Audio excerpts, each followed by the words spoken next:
Bueno, entonces lo estoy grabando en mi computadora y voy a esto mismo que estoy grabando lo voy a pasar en el Meet. Entonces aquí tenemos este circuito de oscilador que construimos con un 2N2222 a 1 MHz. Voy a regresar el valor de este cristal a 1 MHz y le voy a dar play también para observar la señal de salida.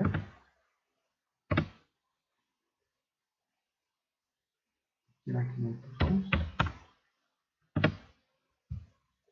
Y aquí tenemos una señal de salida que ahorita voy a medir, pero antes de medirlo voy a mostrar los valores. La alimentación es de 9 volts.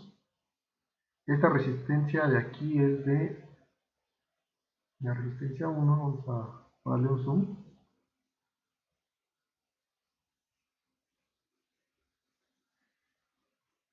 Es de 10 kilo ohms. La de abajo es de 10 kilo ohms. El capacitor que está junto al cristal es de 0.01 nanofaradio.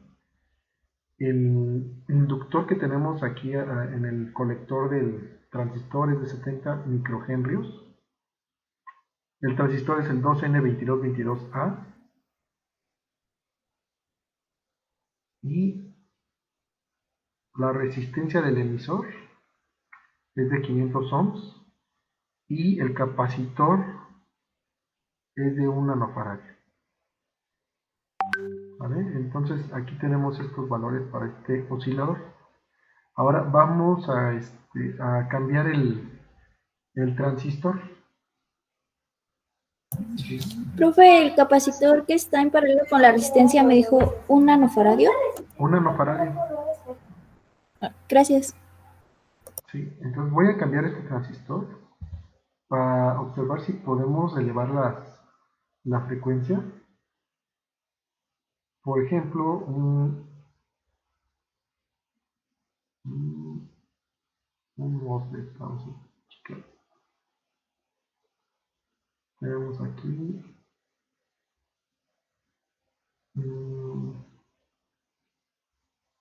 dice que aquí hay un 2N2222 para altas frecuencias y que este también es uno para UHF, este es para altas frecuencias también. Vamos a buscar un FET.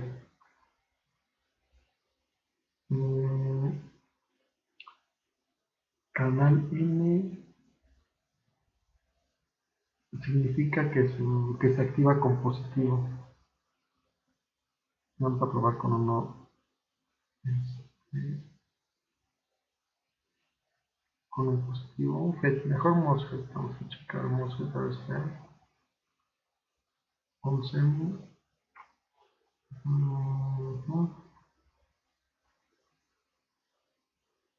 NPN.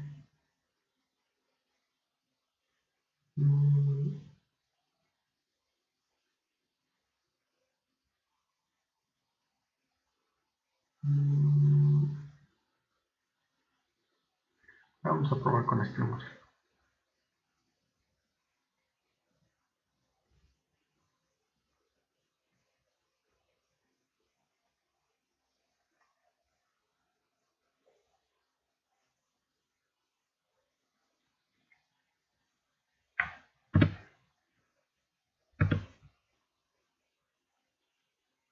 Ok, entonces ya este MOSFET se queda encendido, necesitamos apagarlo, ¿no?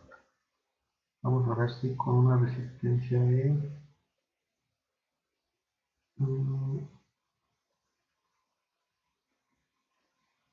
necesitamos descargarlo. A ver, voy a ponerle aquí, sí.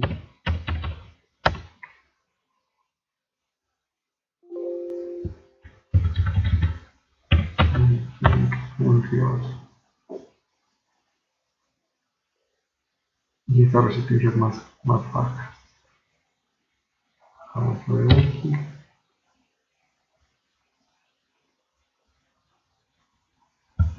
Perdón,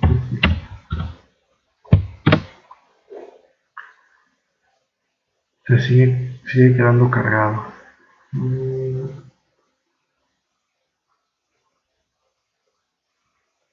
Vamos a bajar esto más, así, ¿no?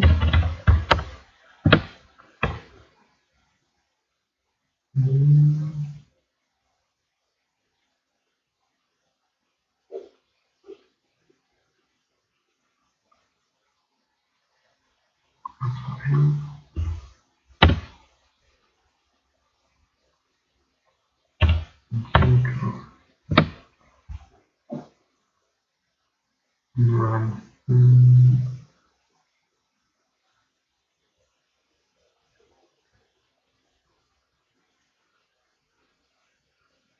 Profe, Dime. Sí, sí, dime. en mi simulador a veces pasa que tengo que darle clic a la gráfica y después darle espacio, si no, no me aparecen los valores. No sé si pase lo mismo. Creo que aquí no, porque cuando hace rato le cambiaba algo, luego y funcionaba, no había problema. Mira. Otra vez lo voy a regresar al mismo que tenía. Para,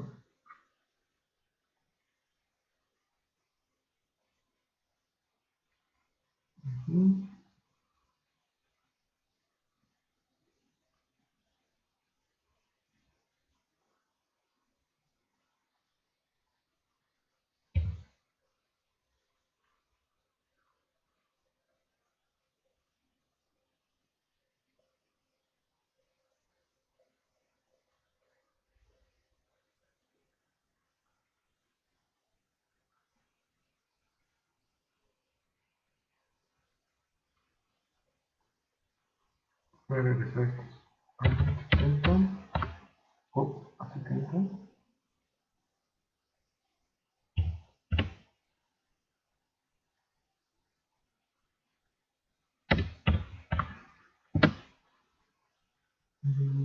Y esto salía.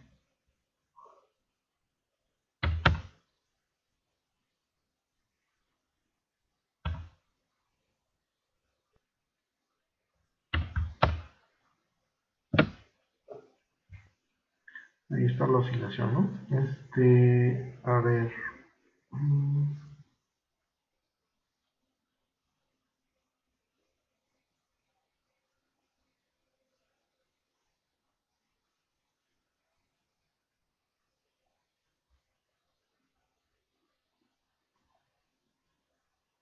Voy a cambiar este a 10 MHz.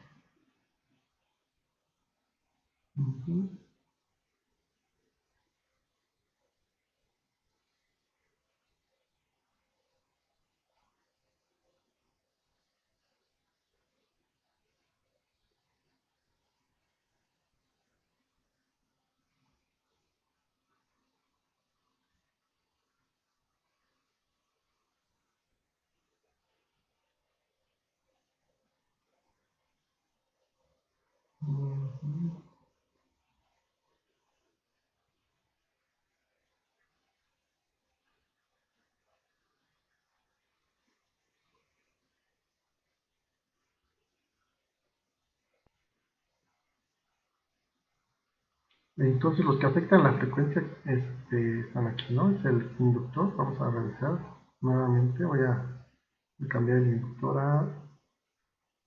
bueno, le voy a agregar un 0 a 700. ¿Qué pasa? Que la frecuencia baja, ¿verdad? Pues si nosotros queremos que suba, tenemos que bajar la frecuencia del inductor. Pero cuando le bajo un poquito al inductor, bueno, de paso, la, la simulación, pues, más bien, ya no se descarga, ¿verdad? Aquí voy a bajar esta para ver si con esto se descarga.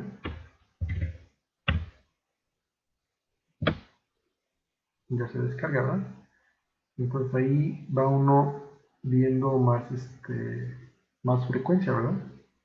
Ya aumentó un poquito la frecuencia. Voy a ver si bajando esta también un poquito. No,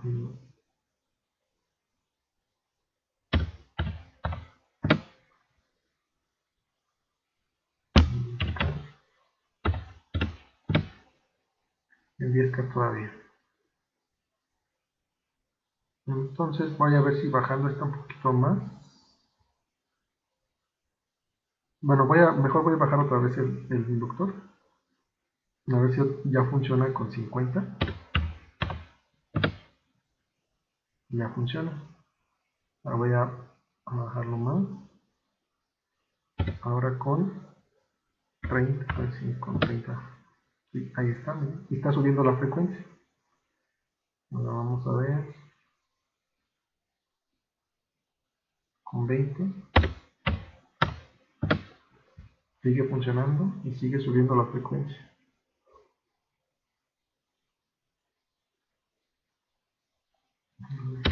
10 microfaradios.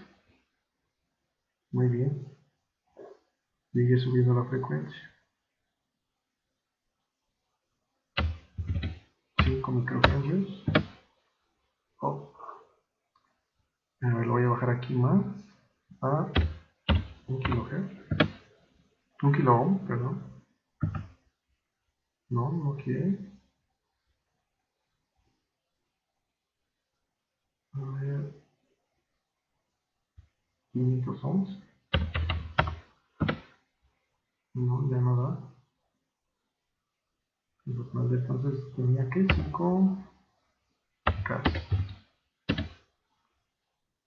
5K y aquí tenía 10 microfaradios. Voy a medir esto cuánto tiene de frecuencia. Bueno,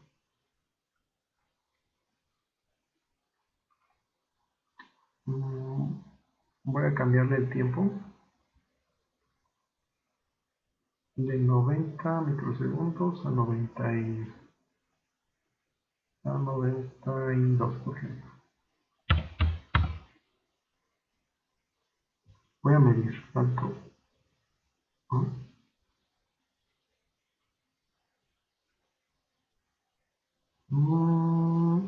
Ok, vamos a revisar. Son 90 más o menos 91.4 a 91.85. Lo voy a dejar de hacer la cuenta.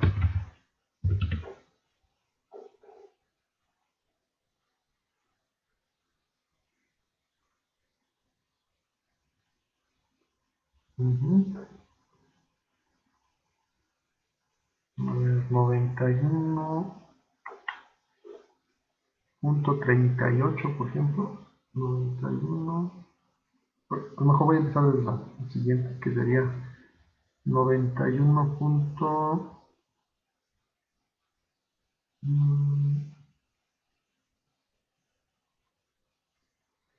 91.80 o así, menos 91.40. Punto 4 microsegundos. Voy a ponerlo ahora en segundos. Sería 0.000004. A la inversa, ahí ya subió a 2.5 MHz. Vamos bien.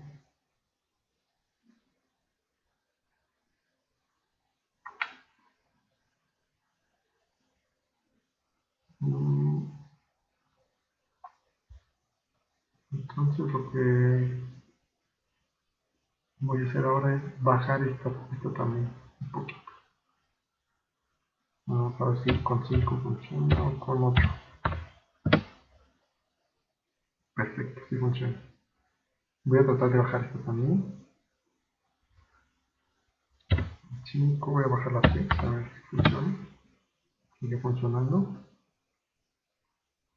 A 1, a 2. Sigue funcionando.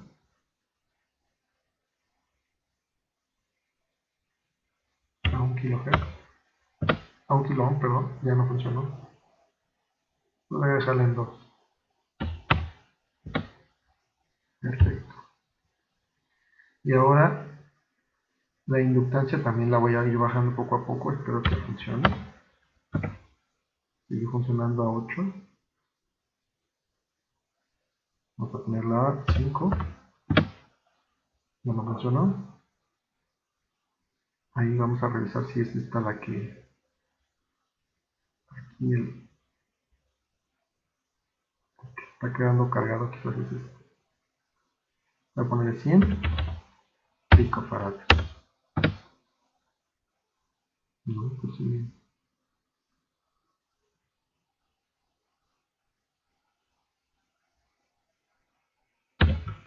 Sí, pues que un nanofarad. Listo, a ver qué sería.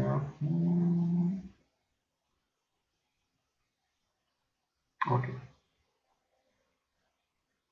aquí estamos en más o menos 90.40, 90.7, 90.70. ¿Cuánto nos da? A ver, es 90.70 menos 90.40. Ahí nos da 0.3 microsegundos. Sería punto 1, 2, 3, 4, 5, 6, 3. Inversa, ahí serían 3.3 megahertz. Entonces ahí ya va subiendo, ¿no? Entonces hay que ir bajando, bueno, hay que ir cambiando los valores de aquí para ir acoplando este circuito. Ahora voy a subirle la resistencia a esta resistencia precisamente. Voy a ponerle 15K. No, ya no funcionó. 7K, 5K.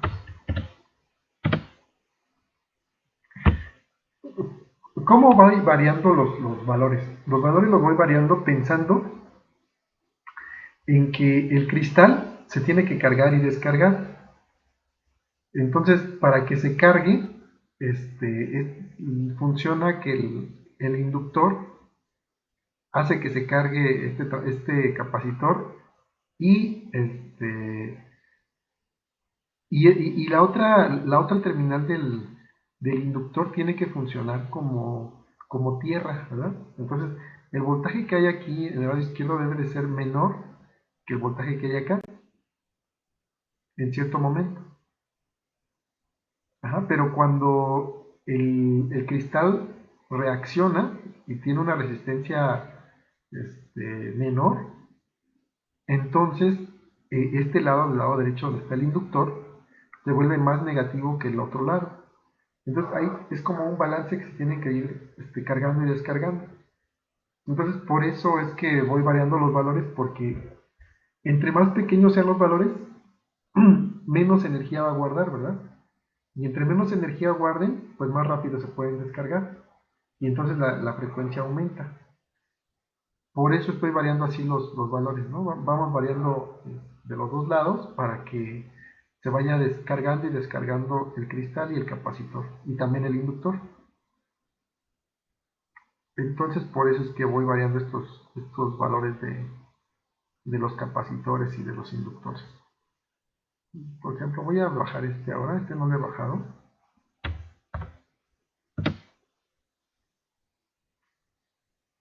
0.1, 0.01. Entonces vamos a ver si ya funciona con 5, ¿no? Ya funcionó con 5. Si funciona con 3. Ya no funcionó con 3. Con 4.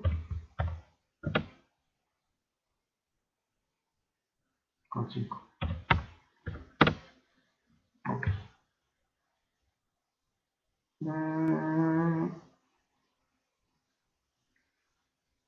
Ahora vamos a bajar este, a ver si ya puede bajar a 1 kilo. Todavía no. No, lo voy a dejar ahí en 1 kilo. Vamos a bajar vamos a subir o bajar esta resistencia a ver qué nos da.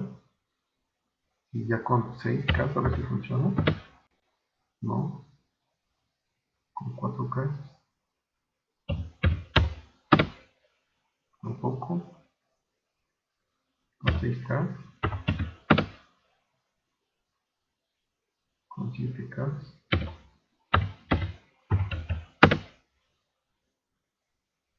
No, todavía no funciona con esa.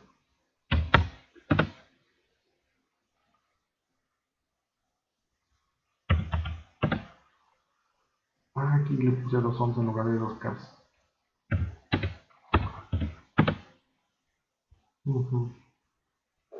A ver. Vamos a ver.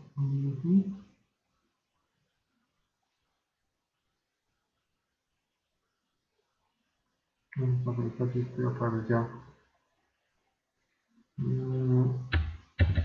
900 picos. Pico fuera de... sí, ya funciona.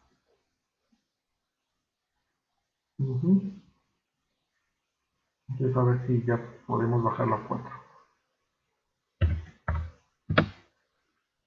Quedó.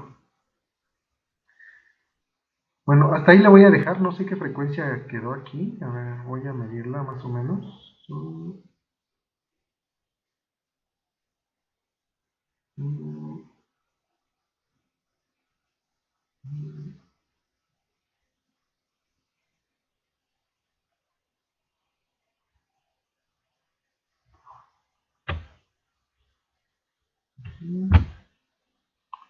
Nos da 937 microsegundos.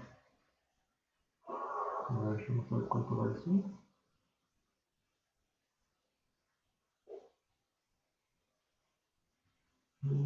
Calculador. 900. Punto 0.000000937. Regresé a 1 MHz. A ver,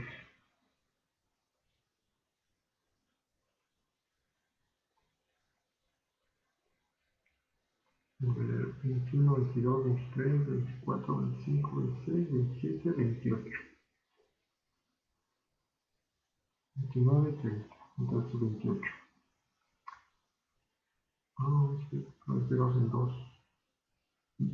42, 44, 46, 48, 50, 52, 54, 56, 57.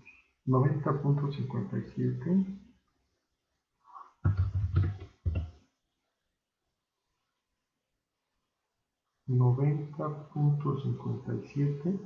Menos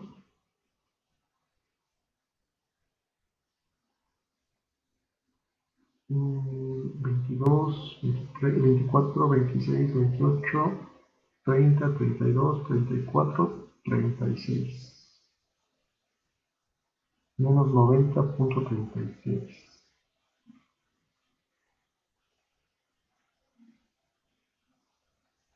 Es punto 21.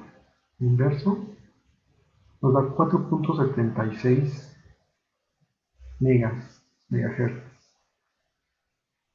4.76 megahertz. Entonces ahí dejo esto. Ustedes sigan avanzando, por favor, hasta llegar a 10 megahertz. Sí, dime. Bueno. Pero ahí la amplitud no importa porque se ve que la amplitud. Sí, no importa. Podemos meter ahí un detector de voltaje, o puede ser un comparador. Y ese comparador se puede ajustar a los voltajes que tenga nuestra señal y con eso amplificarla. Como lo hicimos con el amplificador tipo E, recuerden que tenemos un comparador ajustable. Ese se puede ajustar para que esa señal se pueda ver más grande. Y sí, entre más frecuencia tengamos, pues el voltaje va a disminuir, ¿verdad? En el oscilador generador de la señal. Por eso se necesitan también los amplificadores. Sí, aquí tenemos una amplitud de 8.9, más o menos, como 8.92 o 94, no, 92. 8.92 hasta 9. Como 9.8, 9.9. No, 9.09 o 9.08. Sí, ya la amplitud es muy pequeñita. Profe, disculpe, yo tengo una pregunta. Sí, dime. Bueno, yo armé ese circuito, pero yo cambié el transistor y no sé si hay inconveniente por eso, porque estoy usando el transistor genérico que tiene el Proteus y así sí llegué a los 10 MHz. Bueno, ya subí mi video, pero no sé si eso sea correcto o tengo que usar otro transistor No, o está bien con ese. específicamente. De hecho, lo que me interesa es que exploren ese tipo de simulaciones. Para eso es el simulador, ¿no? Para ir cambiando valores. Y obviamente, pues en la realidad, pues, es estar comprando componentes diferentes hasta llegar al que nosotros queremos, ¿no? A llegar a los... Sí, pues sí, está bien, sí, está bien. De preferencia, pues ok, si puedes lograr encontrar algún transistor que funcione con ese circuito, pues eso sería mejor porque así ya sabes qué transistor comprar, ¿no? sí, profe, pues perfecto, muchas gracias. Gracias a ti. ¿Alguna otra pregunta? Bueno, hasta ahí lo voy a dejar ahorita para que ustedes también exploren, muchachos. Este, sí, y también, si quieren usar otro circuito completamente distinto, adelante. Y lo que me interesa es que exploren los osciladores. Y si se dan cuenta en internet, ¿Y entonces ¿cómo? cambiaría la fecha maestra de entrega? A ver, ¿dónde está? A ver, fue para el sábado, ¿verdad? Era para ayer. Para ayer. Vamos a cambiarla. Vamos a cambiarla para el viernes, ¿no? Entonces, número 13.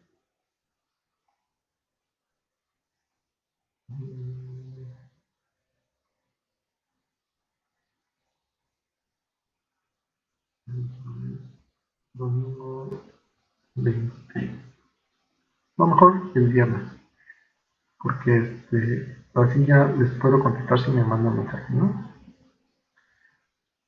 Perfecto. Ok. Entonces, a ver, vamos a empezar entonces con la clase de hoy. Y la clase de hoy es pues ya de un resumen de los amplificadores y de algunos temas que ya tocamos, ¿no? Pero que vamos a reafirmar. El tema es amplificadores de potencia. Voy a compartir.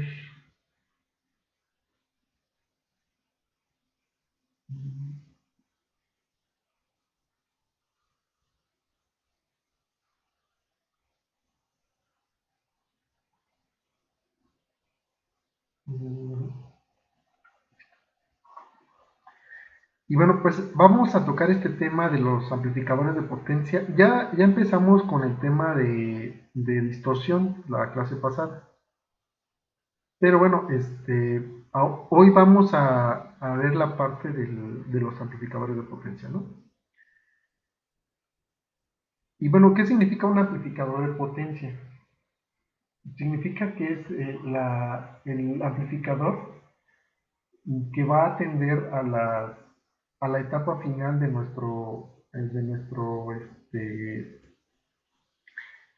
nuestra carga. ¿La carga qué puede ser? La carga puede ser una bocina, puede ser un foco, puede ser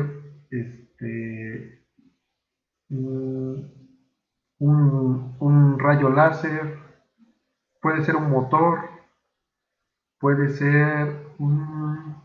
¿Qué más? ¿Qué más? Motores. ah, mm,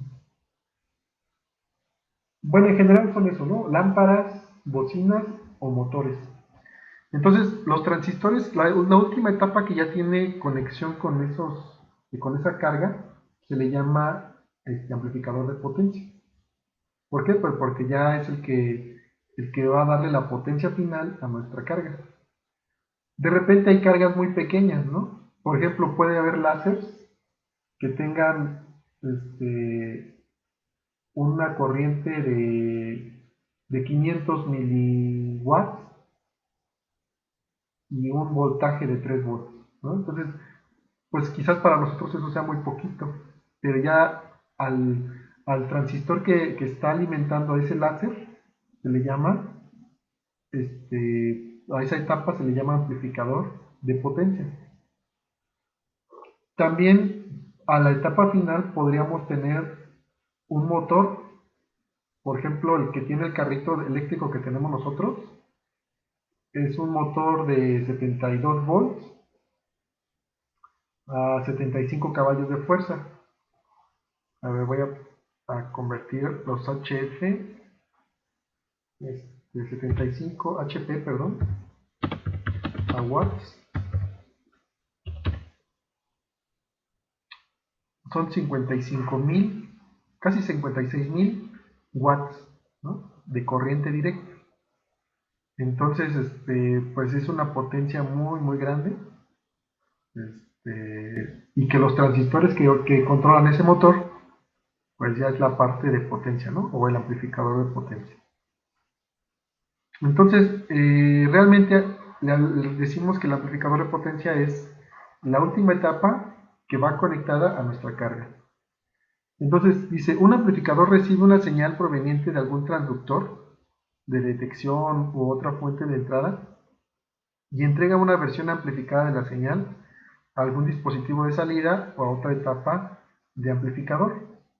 En general, la señal de un transductor de entrada es pequeña, de algunos milivolts provenientes de la entrada de un reproductor de cassettes, CDs o cualquier otro dispositivo de almacenamiento o bien de una antena.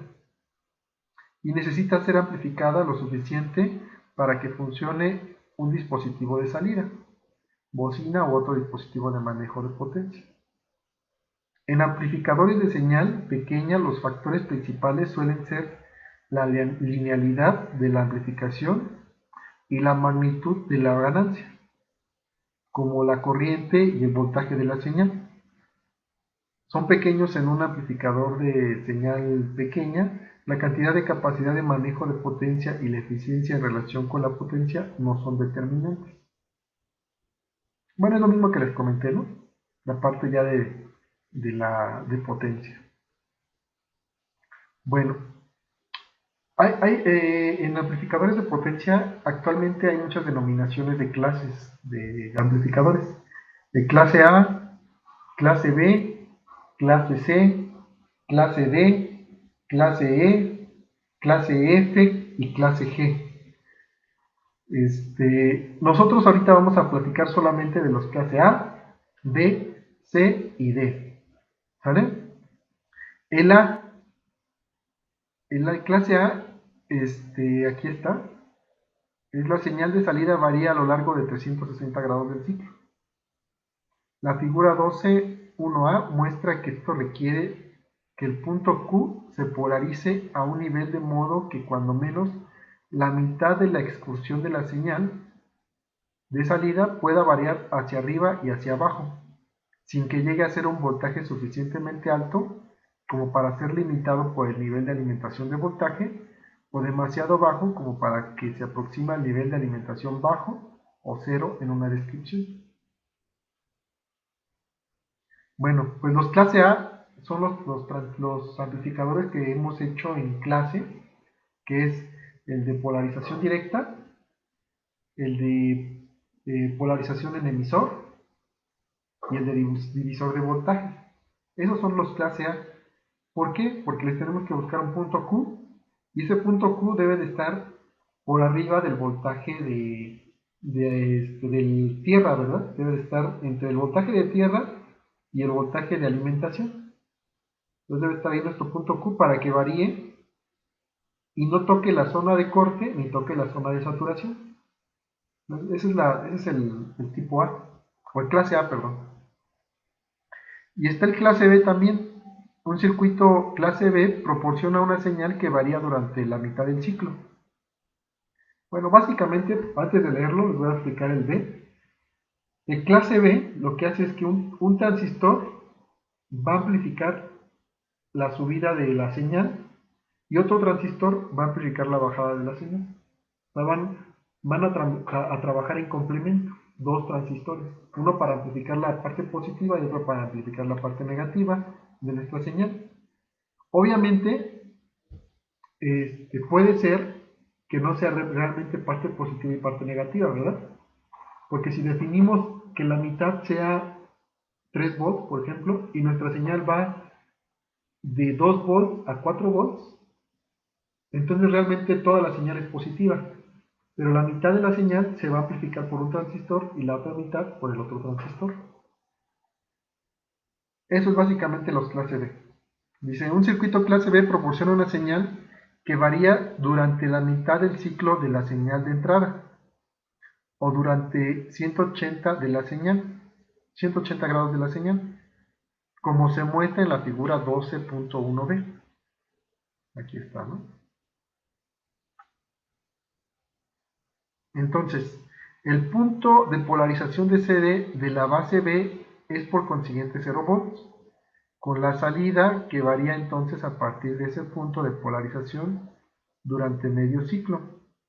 Obviamente la salida no es una reproducción fiel de la entrada si solo hay un semiciclo.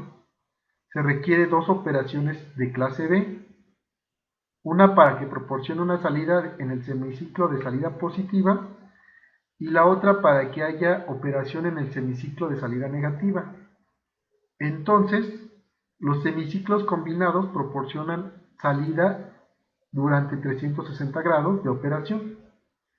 Este tipo de conexión se conoce como operación equilibrada, push-pull, la cual analizaremos más tarde en el capítulo. Observe que la operación B por sí misma crea una señal de salida muy distorsionada, puesto que la reproducción de la entrada ocurre durante los solo 180 grados de la excursión de la señal de salida. Y bueno, pues ahí está el clase B. El clase B es el amplificador que yo les puse en el primer parcial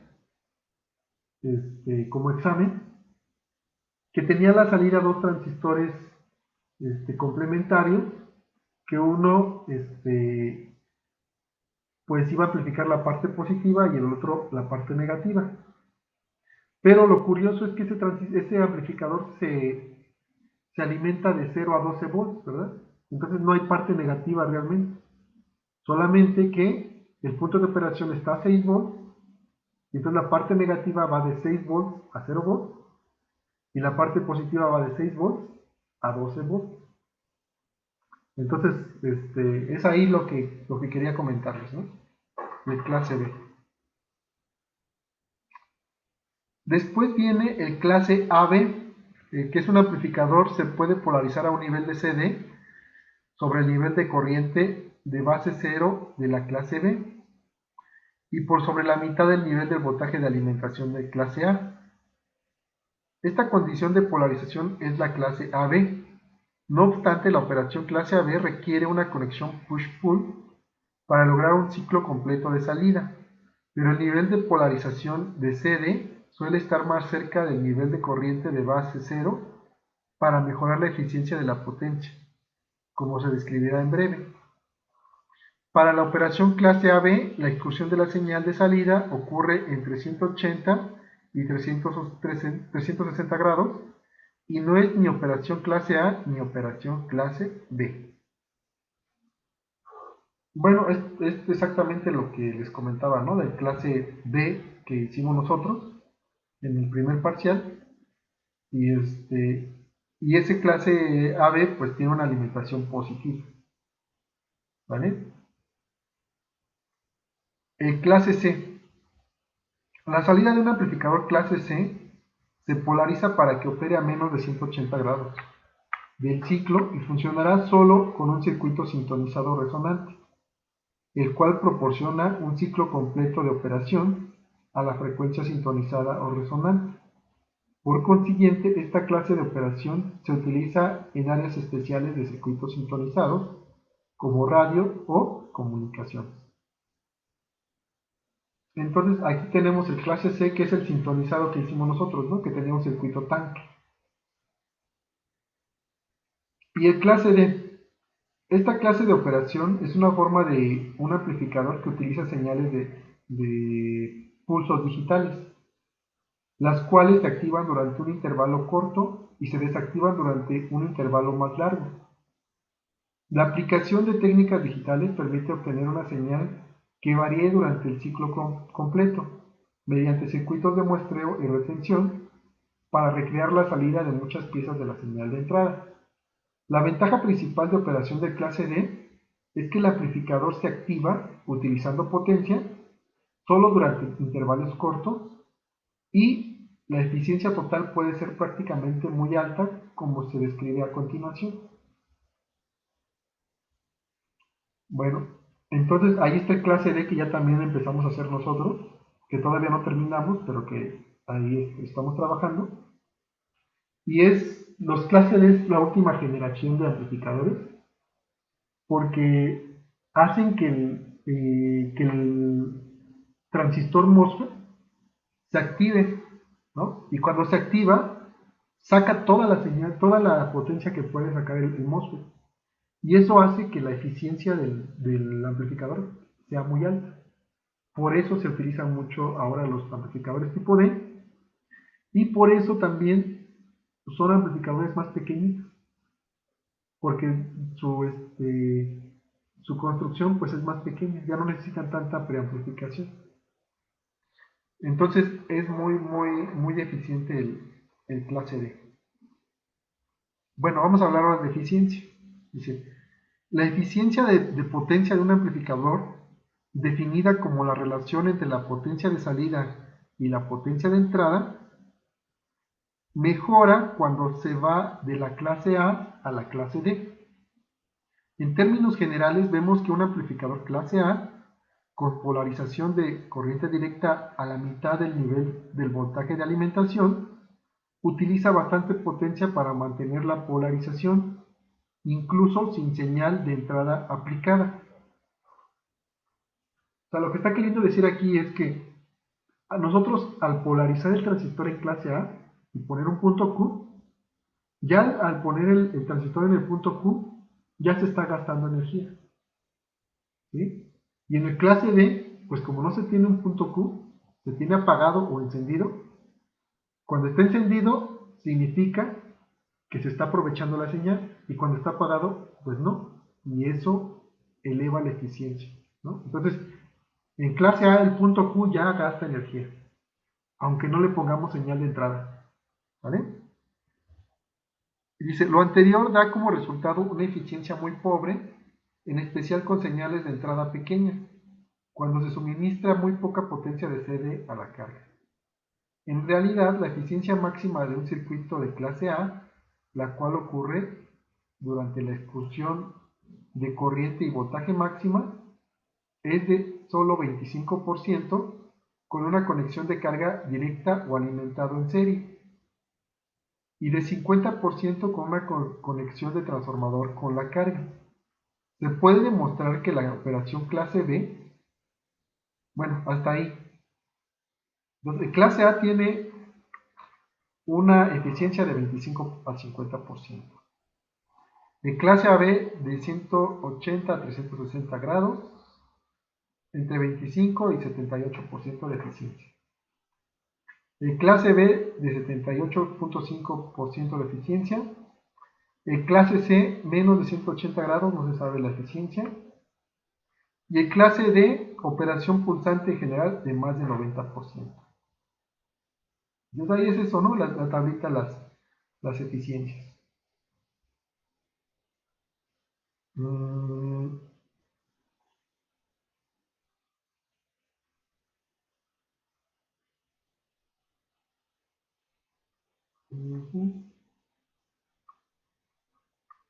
Bueno, vamos a repasar el amplificador clase A, en polarización directa, ¿vale? Entonces, dice amplificador clase A alimentado en serie. Dice, podemos utilizar la conexión de circuito de polarización fija simplemente mostrada en la 12.2 para analizar las características principales de un amplificador clase A alimentado en serie.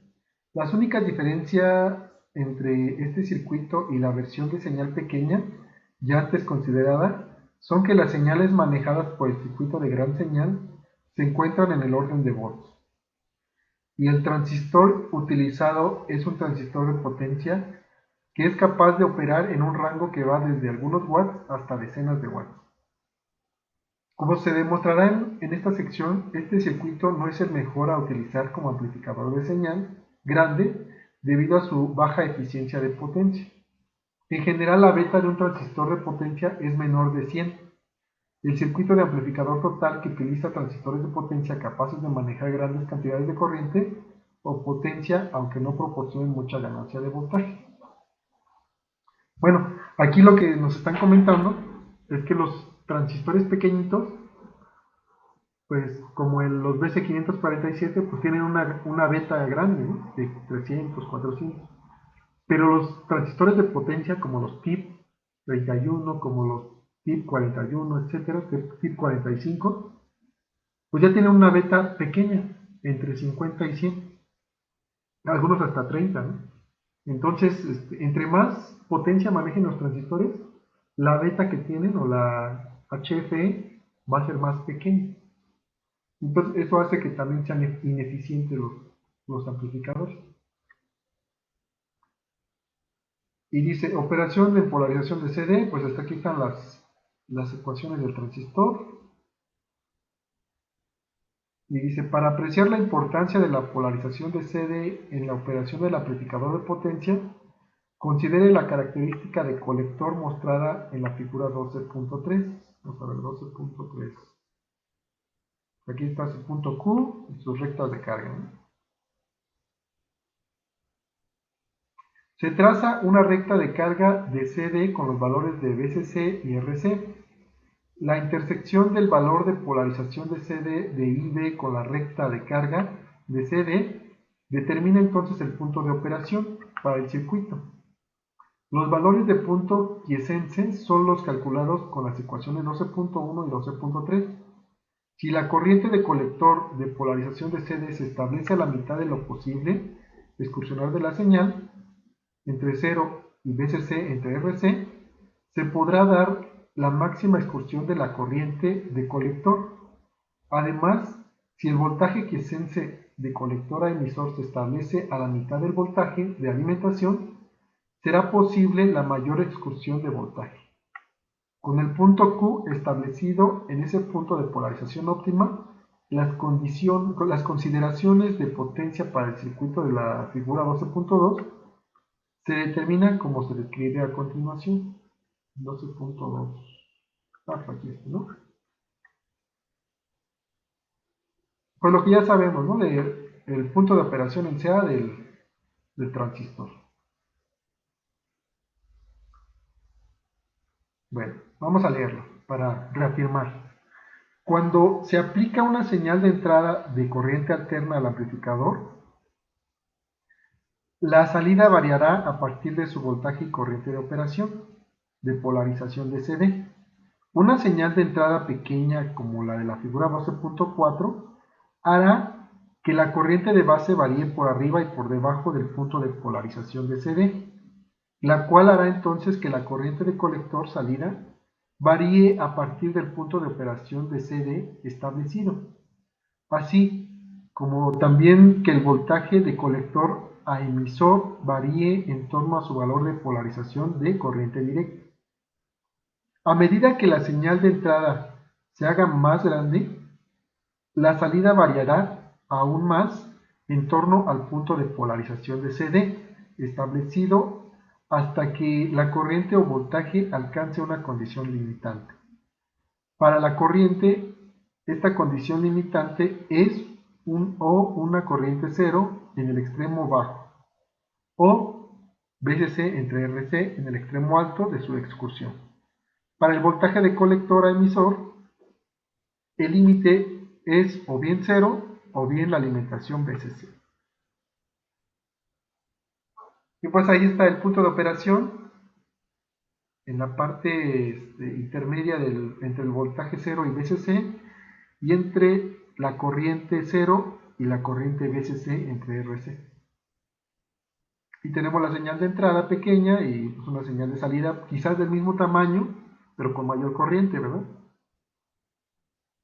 Entonces, pues eso es lo que tenemos para este amplificador tipo A. Dice, la potencia que entra a un amplificador la proporciona la fuente, sin señal de entrada. La corriente de CD absorbida es la corriente de polarización del colector, ICQ.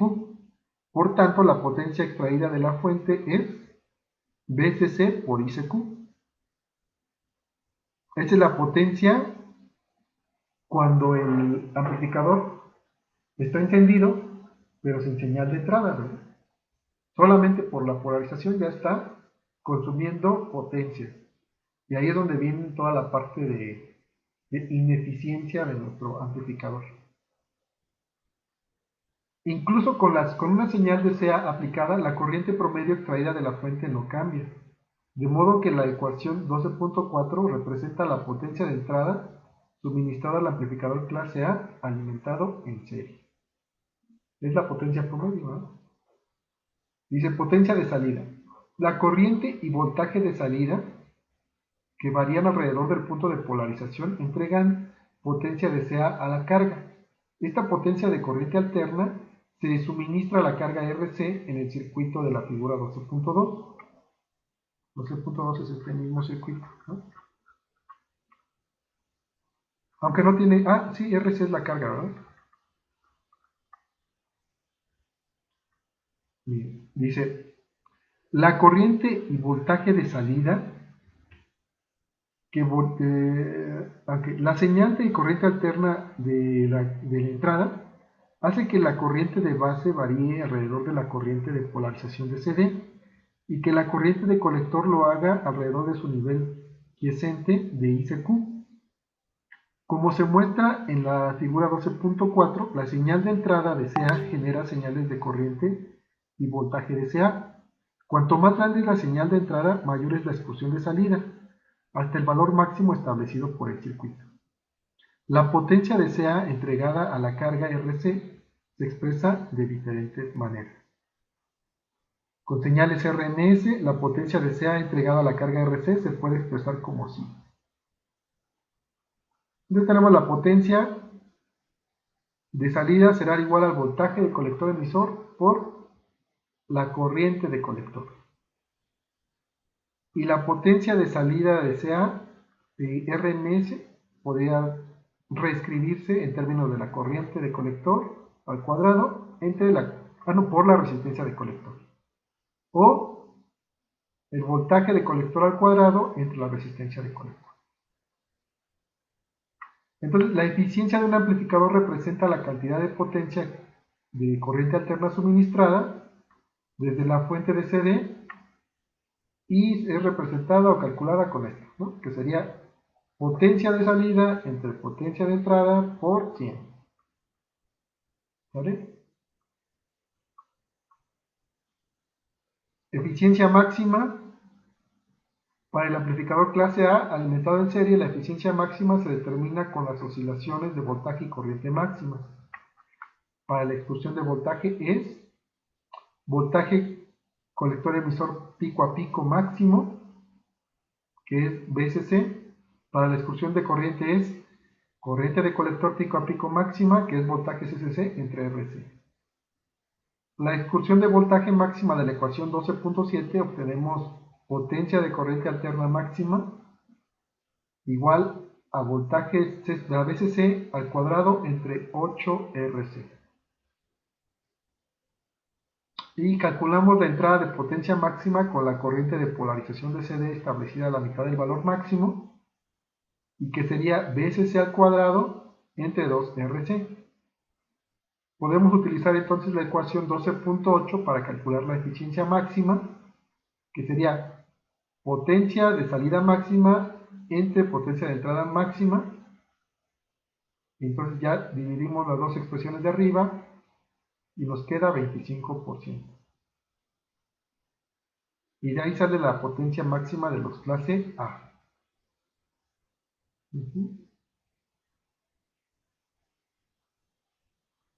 Y bueno, pues ya. Hasta ahí la vamos a dejar hoy, muchachos. Hasta la eficiencia del amplificador clase A. ¿Sale?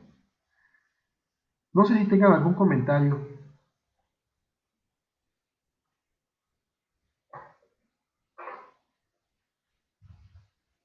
¿No hay comentarios? ¿Usted grabó la clase, profe? ¿Cómo? ¿Usted sí pudo grabar la clase? Sí, está grabándose. Voy a subirla a YouTube y les mando el link aquí al tablón del Classroom. Ok, muchas gracias, maestro. Muy bien, profe. Bueno, otra cuestión, vayan avanzando en su amplificador clase D también. Ahorita porque tienen el problema del oscilador, pero quienes ya terminaron el oscilador, vayan avanzando en su amplificador clase D para que lo vayamos mejorando y quede bien al final.